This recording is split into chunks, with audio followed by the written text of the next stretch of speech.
Today we're going to be doing a cost breakdown on what it costs to build my Cummins Swapped Ford. We're going to go through the entire cost of the entire build process. Every last thing has been accounted for. The truck at this point is a running, driving truck. I have done trips with it. I've towed my open trailer with it. I've towed my enclosed trailer with it.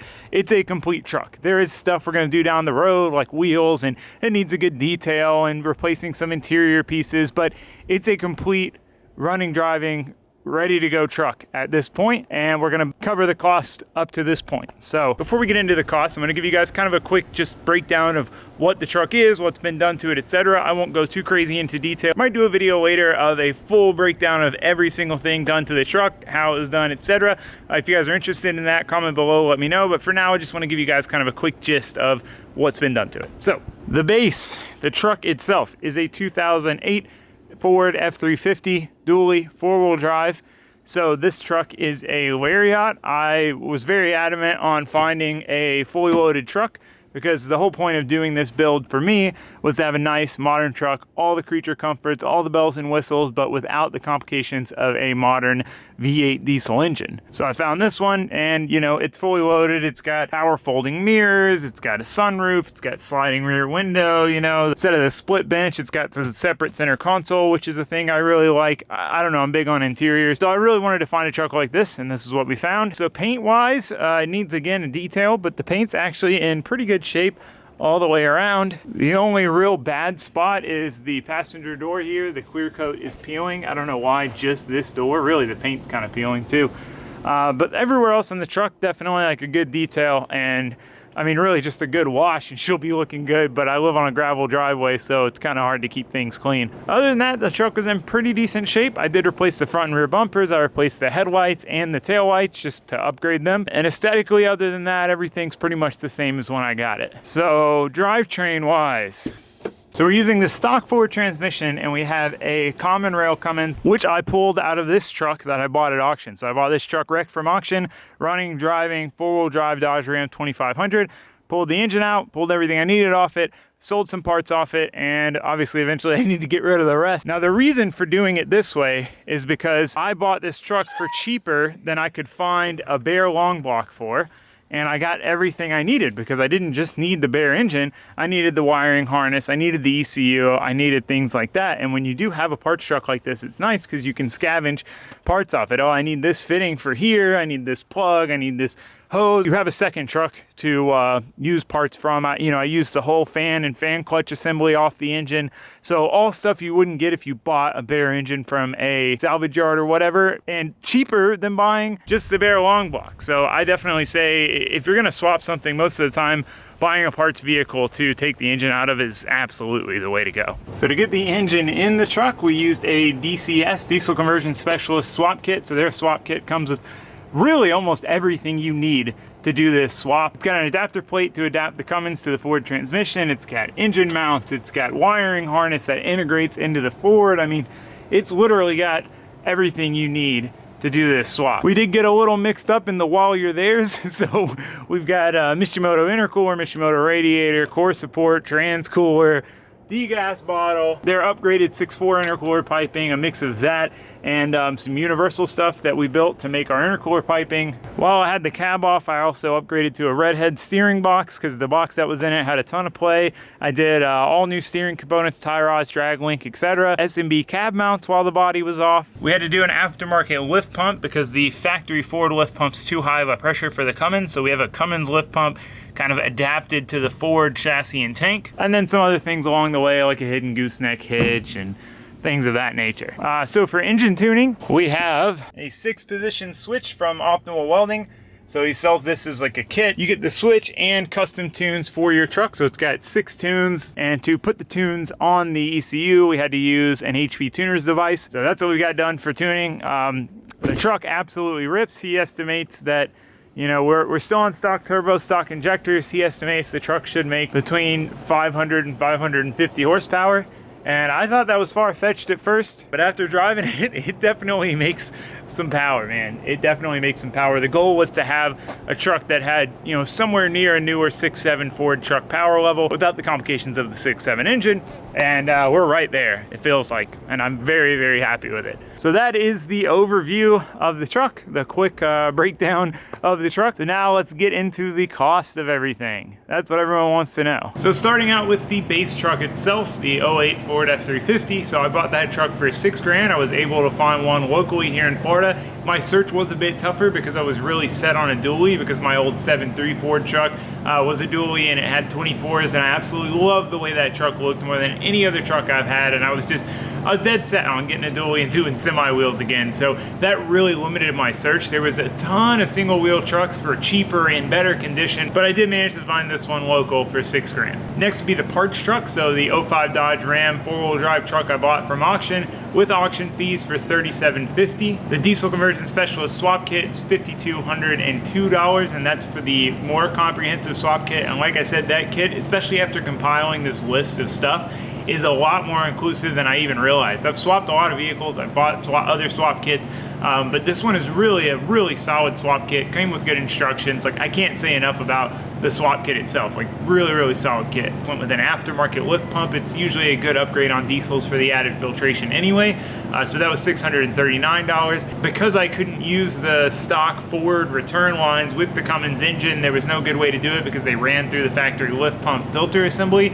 I did run, just my own return line with push lock fittings and adapter fittings and stuff, and that was about $125 in fittings and line. Fluids between engine oil, the proper coolant, the proper power steering fluid, the proper trans fluid, which I only needed about 2 quarts of the trans fluid because all that really came out was what came out of the cooler. We left the trans itself in the truck. But all the fluids combined came to a total of $165. You have to get a shorter belt because you use the Ford alternator, the Ford power steering pump, so the routing and the pulleys are a little bit different, requires a shorter belt. That was $39. And then the drive shaft. So this isn't something you have to do. They have 2 options with their mount kit. You can leave the engine further forward and you don't have to do a shorter drive shaft, or you can move it back and do the shorter drive shaft. The benefit to moving it back is obviously you have more room at the front and you can run the clutch fan, and clutch fans are much more powerful than electric fans. And on a tow rig, I mean, I'd say pretty much it's a necessity that you move the engine back and run the clutch fan. So the whole service to shorten it, balance it, all new joints, all new everything. It's got, a slip yoke kind of deal in it. That replaced, like everything replaced, everything serviced was $385. So our total is $16,295 at the moment. But we sold the transmission and transfer case out of the Dodge for $1,300 and the blown up 6.4 out of this truck for $650. So there's still a lot of meat left on the bone on the truck itself. Parts we could sell.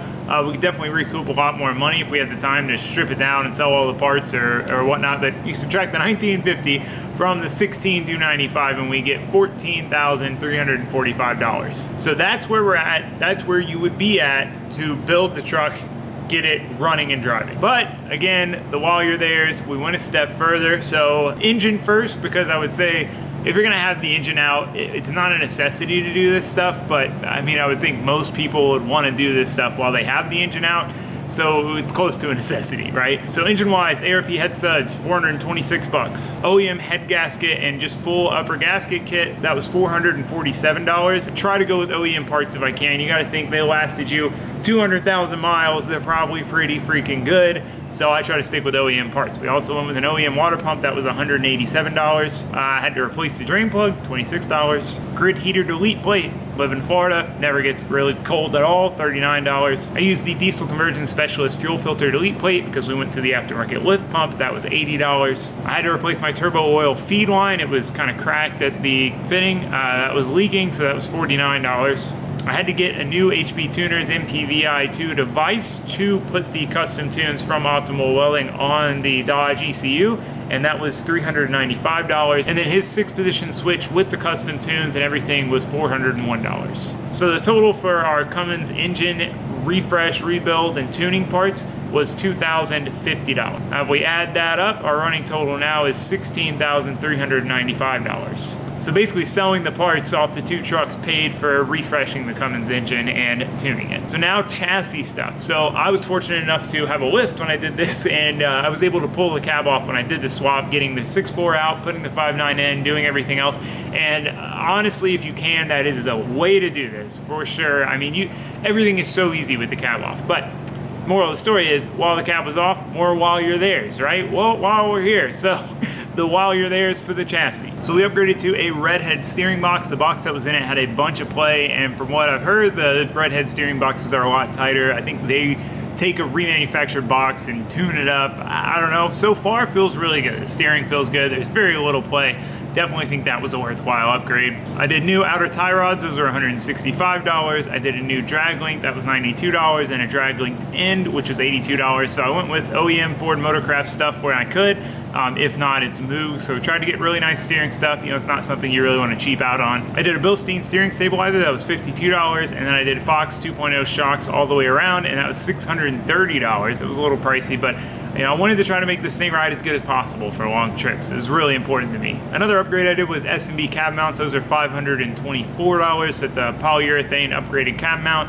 Definitely one of those things. It's a nice thing to replace while you have the cab off. Since we had the cab off, I figured, why not bite the bullet, build my dream truck, might as well do it right, you know? So then I also bought new AC stuff. So I bought a new Dodge AC compressor, and the reason for that is the other one that came on the engine was questionable. I probably could have used it, but I figured might as well replace it, not have to deal with the headache. So that was $96. And then I figured while I'm there, might as well replace the rest of the AC system. So one, it's new and we don't have any contaminants. It's usually a good idea to do that. And this stuff's so cheap. I mean, AC condenser was 48 bucks. The receiver driver was 31 bucks, and the gasket kit was 12 bucks. So really not that bad. Definitely, I would say worth doing if you're gonna be changing some AC parts anyway. So the total for all the chassis parts was $2,272. That brings our running total up to $18,667. And I think this point in the build is like a good point to be at for most people, because you know, you've got a fully refreshed chassis. You've got most of the wear items replaced. The only thing we didn't do is ball joints and brakes. The brakes looked good, and the ball joints are kind of a pain to replace, and the ones on there look like they have been replaced at some point. They were in really good shape, no play. I mean, a lot of this stuff is something that you really would want to do to pretty much any truck. So it's cool to have it done in the build cost. So that stuff is kind of optional depending on what you want to do, but you know, most people are going to want to go down that road if they're building the truck and replace that stuff. The stuff from here on out is really just fully optional stuff. This is stuff that really pertains specifically to my truck, and it's going to vary a lot from one truck to another. But again, I'm going to give you guys the entire detailed breakdown of what this truck costs to build. So even the stuff you probably won't need, we're gonna go over it. So the next category, body parts. My truck came with, you know, beat up front and rear bumpers, ugly glazed over headlights, and I wanted to upgrade some other stuff along the way. So front bumper with valence and rubber pad, that was $399. The rear bumper was $284. The headlights were $298. The tail lights were $129. The reverse lights were $10. Upgraded LED reverse lights, very handy.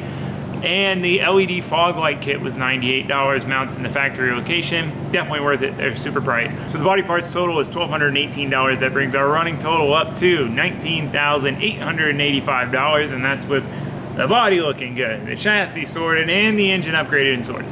Not bad, not bad. So now we get into probably the most expensive segment of the build, and this stuff is definitely not a necessity. I mean, I would say it's worth it to upgrade if we want to spend the money, but again, the truck would be 100% fine and complete without most of this stuff. But we're gonna go into cooling system. So I was fortunate enough to have Mishimoto sponsor the build and help me out with some of these parts to upgrade my cooling system and kind of convert it over to all Mishimoto stuff, which is much nicer, much more durable than the OEM stuff, improved efficiency, etc. But again, this isn't a requirement. The truck would have worked fine without this stuff. This stuff is just essentially bulletproofing the truck. No more plastic intakes, no more plastic quick connect fittings. You know, we're replacing all of that with aluminum and stuff that's gonna last forever. And for me, again, this is my dream truck. I built this truck to be everything I wanted in one truck, and I didn't want to skimp out on anything. I wanted to make sure the truck was as good as it could possibly be. So prefacing this, because it is a little pricey. So the radiator, the Mishimoto radiator, $895. The upgraded core support, $225, and that's because the factory ones allow a lot of flex. So that's what breaks the radiators. That's why people usually tend to upgrade the radiators and core supports. But again, if you're not having that problem, not necessarily something you have to do, because the 6.4 radiator is much, much larger than the stock Cummins radiator, and Cummins trucks don't usually have issues with cooling. So really, just the stock 6.4 radiator is going to be an upgrade from a Cummins radiator in a Cummins truck. Trans cooler, $369. Definitely worth doing a trans cooler if you're going to tow. I've put Mishimoto trans coolers on everything I've owned and checked the temps before and after, and I mean, I've seen like 50-degree drops on a hot day. Go from 190 to 140. It's pretty wild. Mishimoto intercooler, this is, you know, one of those things, durability, placing the plastic in tanks, things like that. So this was $1,072. And I used essentially their factory replacing hot side and cold side kit, which kind of gets switched on the Cummins. The hot side becomes the cold side and vice versa. The Cummins cold side was almost a perfect fit. I just had to cut a 45, cut the one pipe a little bit and weld it on. That was a really close fit. The hot side, I used only a little bit of the factory pipe and ended up having to build my own pipe out of a couple of U-bends and a 45. So the total cost for the universal intercooler piping was $127. We also did Mishimoto radiator hoses, billet, quick connect ends, and silicone hoses and things like that. But again, not something that's a necessity. You can use, I have my stock ones just in case, so I can keep them around as spares if I ever have an issue. And then a Mishimoto degas bottle that was $375. Definitely drastically cleans up the look of the engine bay. And my factory one was cracking and breaking at some of the connections, and you have to use the quick disconnect fitting instead of a normal push-on hose barb. So that, I would say that one's definitely worth doing as well. But yeah, so the cooling system parts total, $4,111.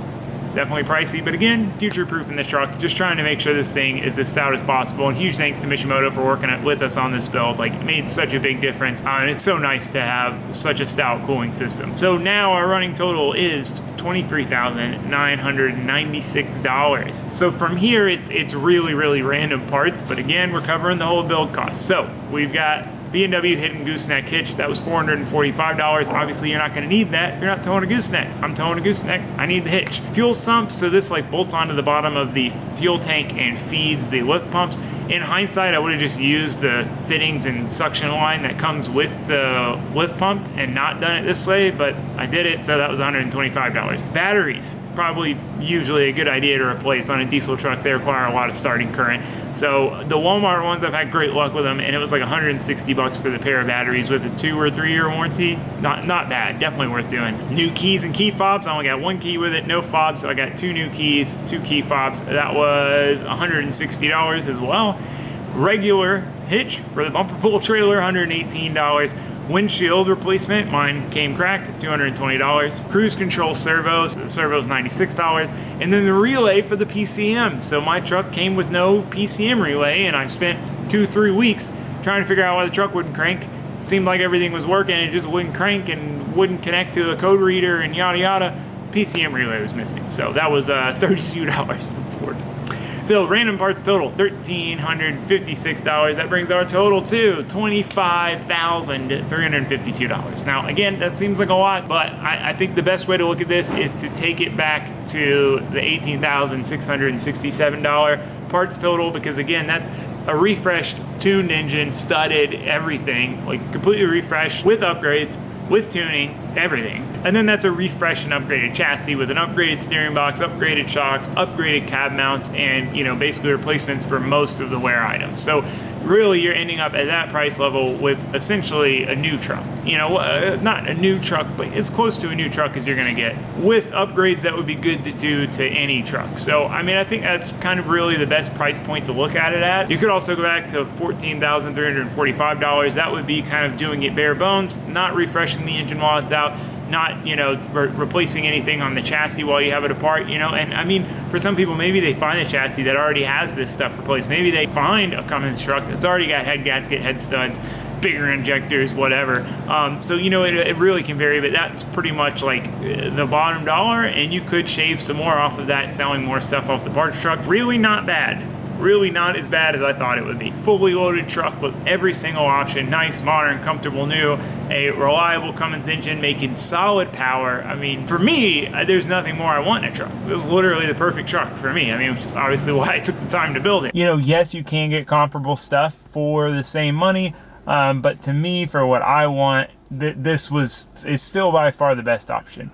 But at the end of the day, you do have to build it. you got to build the truck. And time-wise, it really wasn't as bad as I thought it was. So I started on this build a little over 5 months ago. That was when I bought the Cummins parts truck, and once I got that truck is when I tore into both trucks and started doing the build. So throughout those 5 months, it's not like I was working on this thing all the time. There was a couple 3 to 4 week periods where I didn't work on it at all. I was working on the LS Miata, revamping it, putting the FC together, building the Subaru. It was 5 months, but it wasn't 5 dedicated months. Based on the number of videos, each video is about a day and a half to 2 days of work. So progress wise, building the truck wise, there's 20 to 21 videos.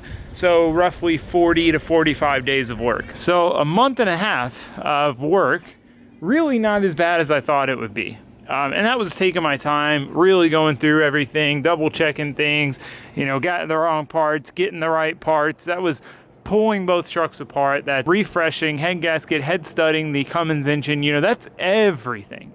That's literally every aspect of the build, a month and a half. So really not that bad. Obviously it's not for everybody. A month and a half is quite a while of straight working time, but I would definitely absolutely say it was worth it. If you ask me the question if I would do this again, so far, absolutely 10 out of 10. Would do this build all over again. So yeah, I mean, that's pretty much the overview of the build, the cost, the time frame, kind of how I feel about it, if that matters. And that's where we're at. So we're gonna start it up, show you what it sounds like, take it for a rip. One of the things I'm happiest about with this truck is that everything works, like the key fob. Lock the truck, unlock the truck. When it's nighttime and you unlock the truck, all the lights come on. Go in here. The interior still needs some work, some pieces replaced, things like that. But everything works. Everything works. Key on, fuel pump's priming, okay. Fires up. The tach works, the speedo works, the boost gauge works, the coolant temp gauge works, the trans temp gauge works, the fuel gauge works, they all work. The only thing we have on this truck that you might not have on this truck if it just still had the stock engine in it is a check engine light. From what I understand from the swap kit company, there's no way to kind of permanently get rid of that. I might take a stab at it with HP tuners and see if I can't delete, you know, whatever code it is that's being thrown to trigger the light. I haven't really messed with that yet. You know, that is one thing, but I mean, everything works. The sunroof works. Boom, auto, freaking open sunroof. Transmission works, shifts as it should with the tune, with the FCT programmer that's included in the swap kit. Four-wheel drive still works, auto pedals. I mean, obviously, you get the idea. Everything works, the AC works. We'll get that cranking because it is a toasty one out today. I'll give you guys a little sound tour before we go drive it. We gotta let her warm up anyway.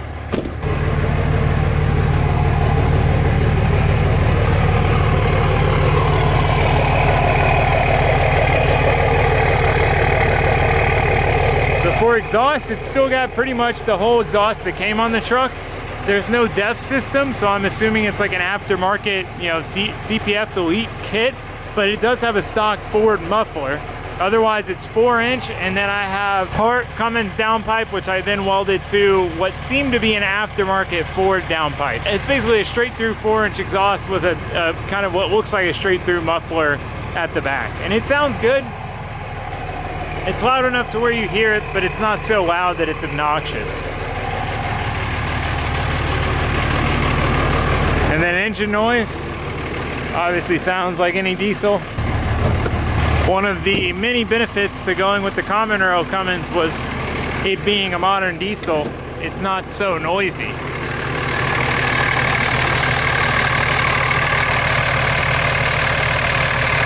Couple that with a newer chassis, which has a lot more sound deadening and things like that than the older chassis, and it's a pretty quiet, comfortable truck to ride around in. I mean, it's as you would expect of any diesel of this kind of generation. To give you a sound comparison of what it would sound like with a 12 valve, our tune has a 12 valve option. If I remember right, the injectors have a pre and post spray plus a main spray of fuel, and that's to prevent the noise. So it just turns them into a single shot, you know, just spraying the fuel once like an older diesel would. And that's why there's a race mode and there's an economy mode, because you're using less fuel because you're not using the fuel to make it quieter. But that's it with the 12 valve mode. See how much louder it is. That is one of the reasons I went with a Common Rail over a 12 valve. As you can probably hear, it's pretty quiet in here. All you can really hear is the AC blowing. But man, I'm so happy with this thing. I absolutely love this truck. It's exactly what I hoped it would be when I set out to build it. And you know, sometimes that doesn't work out. You have an idea for a build, you're gonna do this, and it's gonna be like this. And you build it, and in practice, it's really not what you thought it would be. This thing so far has been exactly what I hoped it would be, and that's awesome. I'm really, really happy with it. So anyway, enough jibber-jabbering. Let's go take this thing for a rip, show you guys what Cummins power feels like in a Ford. Probably won't floor it. It gets a while when you floor it. One of the cool things about these trucks, though, is the 5R110 transmissions that come in them are super, super stout. And if you do ever need to replace one, because these trucks blow the engines up so much more than they blow the transmissions up, you can find like a good low mileage unit for like $400 or $500 all day. Alright, so just barely touching it, barely tickling it, shifted. Oh, we gotta wait for the cop. It's just got so much torque, man. It's crazy. Alright, so that's like 20% throttle. That's like half throttle. I shifted right as I got on it. I hate doing that to a truck. Alright, so we'll just get up to speed here, doing it in overdrive. Ready? So quarter throttle, half, full. Doing 80. Quarter throttle, half, full. We were going 60 when I started. I mean, just like, that's half. It just pulls so hard, you probably can't see it in the video. And it's still a big diesel truck. It's not fast like a car, like my LS Miata. But I mean, for what it is, for being a big, giant truck, like, it gets down. And the biggest thing for me with the power, like I said, is I just wanted something that was, you know, somewhere near a newer 6.7 truck. You know, because I've towed with those, and it's always effortless. You never don't have the power to get up a hill or pull a trailer or get out of a spot or get going again. It's always there. That's like 70%. See, it just scares me. I never like flooring stuff while it's shifting. It rips though. It rips.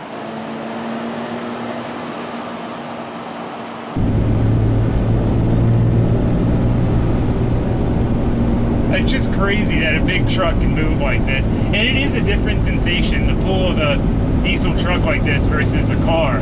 Like, it's just like half throttle, it's just like putting you in your seat. It just pulls, man. Pop it back in the street tune. Do a little pull with the street tune. I'm not like the type of guy though that goes around romping my diesel truck. I'm doing it to show you, but like, these are my tow rigs. I don't want them to break. That's why I don't want to just like floor it from the dig. Like, so we're in street, half throttle, shifts, it's like half. More, I don't understand why people would need more power than this. Like, I really don't. Even on the tow tune, man, it makes plenty of power. I pulled my big enclosed with it, and the custom tuning on this from Optimal Welding is so much better than the just like off-the-shelf EFI Live tuning I had on my old truck. Oh, I love this thing, man. But yeah, there she is, man. Solid truck. I've still got to put some real miles on her with the big trailer. You know, I took the big trailer just down the road. I took the open trailer about 3 hours round trip. No issues there. So far, so good, and so far I'm incredibly happy with the end product. You know, I'm happy with the power. Freaking sounds cool. Very, very comfortable, very quiet inside. All the modern amenities that I'd want in a truck. I could not be happier with the end result. It came out exactly like I hoped it would, and it is exactly what I wanted it to be.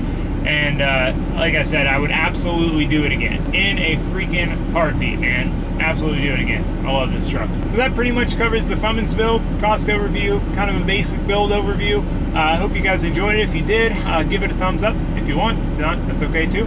And yeah, I hope to see you for the next one. But for now, that's going to be it. Thanks for watching. Thanks for subscribing. Goodbye.